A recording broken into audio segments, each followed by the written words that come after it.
First things first, I'm the realist. I mean, start with clean hands, filed nails, cuticles pushed back, even though I've been told that's bad for you. Do what you want. Now take your favorite array of markers and write all over a plastic mat. I have chosen a yogurt lid because I'm classy.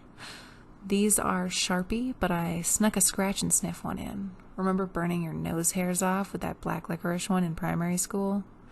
Paint your nose white with white nail polish. Don't use whiteout. Trust me, it looks like you have finger fungus. After an hour, it sheds everywhere. Dab color on with a wet paintbrush. Put colors close to each other on the color wheel, close to each other on your hands. Opposite ones will turn brown when you mix them together, and they will mix no matter how hard you try. Or not.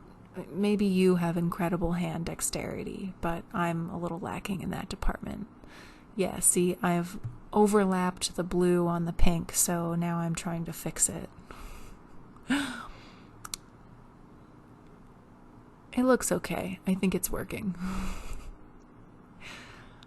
Putting a little blue down, little patchwork, kind of like a Lisa Frank camo situation. A lot of blue. I like blue.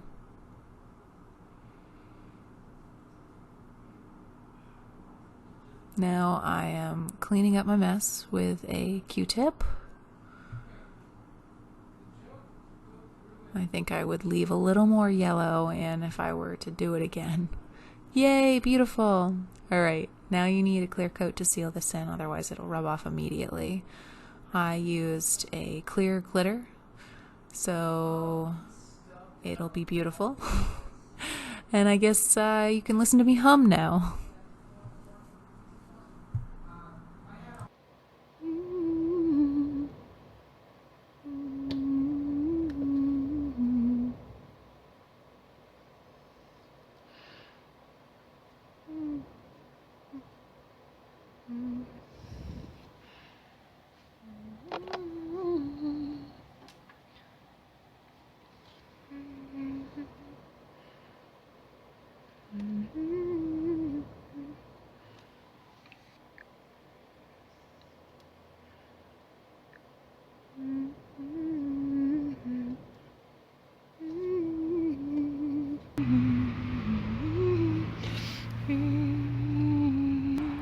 Look, I match my shoes. I would suggest matching your outfits to your nails also. That's what high fashion is, right?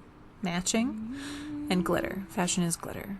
Don't let anyone tell you different. Neutrals may be timeless, but it's because they have no personality.